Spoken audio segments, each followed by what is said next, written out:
Hi, this is Daniel Najar, and you're listening to the Heart of a Lion podcast. Episode number 8, Blood Money.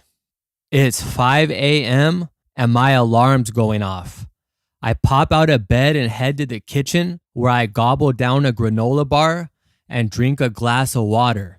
Now that I'm hydrated and have food in my system, I can start driving to my appointment.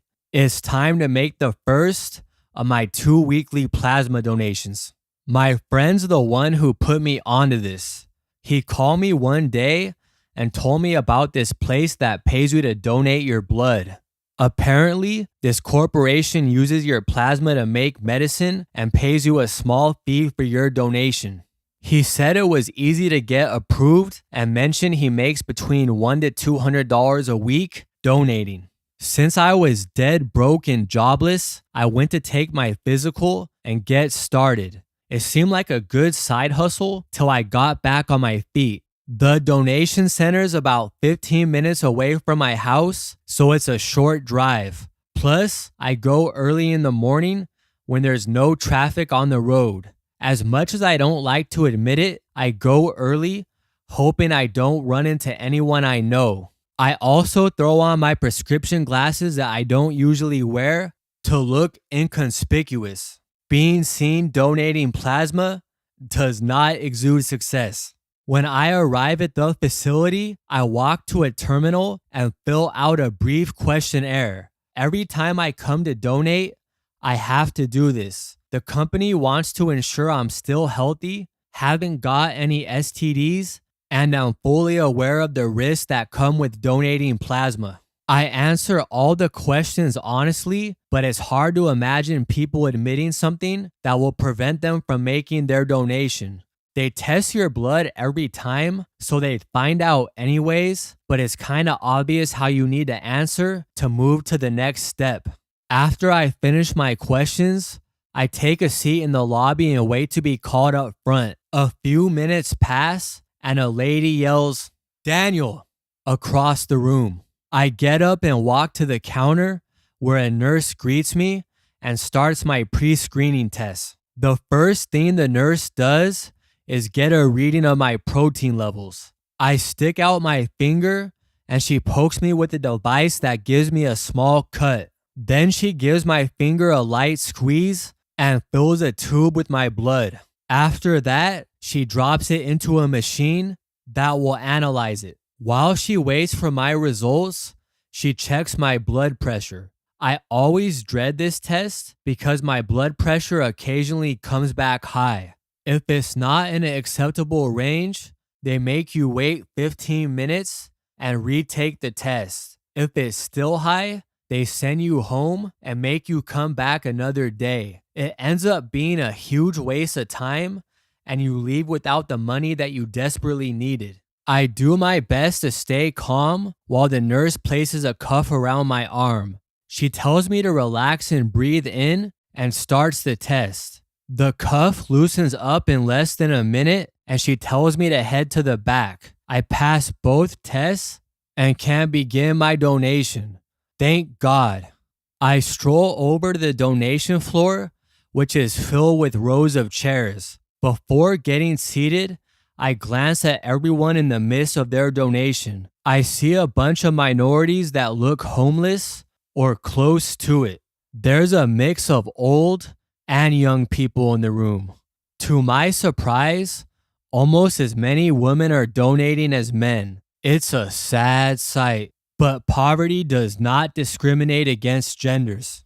A nurse walks up to me and asks what arm I like to use for my donation. I always choose my left arm because the vein on my right arm is too small to extract blood from. One time they tried to use it, and the process took way longer than usual and left a gigantic bruise on my arm. It was a nightmare experience, and I never used my right arm again after that. I sit down and the nurse applies some disinfectant on my vein. While rubbing it in, she gives me a big smile and asks how I'm doing. I respond back, "I'm doing fine."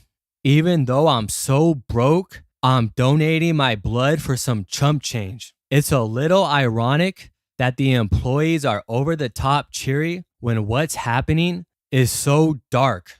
After cleaning my vein, the nurse pulls the lid off a sterile needle and sticks me. Most of the time, my blood flows into the plasma machine right away. Every now and then, though, nothing comes out and they have to wiggle the needle around until they find a solid connection to my vein. Some staff members can never stick me in the right location, so I always request proven nurses if they're available. Once I'm up and running, the waiting game begins. I make a squeezing gesture with my hand to help my blood flow faster and speed up the process. You start at 0% and have to wait until the machine reaches 100%. If you disconnect early for whatever reason, you don't get paid the full amount. While I'm waiting for my donation to finish, I watch YouTube videos or listen to music. The process is painless and requires no real effort on my end. When the machine hits 100%, the final stage of the donation begins. The device returns your red blood cells to you and keeps your plasma in a separate bag. This part of the donation makes you feel chilly, but it's over quickly. The nurse then takes the needle out of my vein, wraps a bandage around my arm, and sends me on my way. Even though I know my donation will help save someone's life, a piece of my dignity has been lost. I just pimped myself out and gave this billion-dollar corporation a pint of my blood for a $40 gift card. In addition to the shame I feel, the donation leaves a bruise on my vein. It kind of looks like I was using heroin.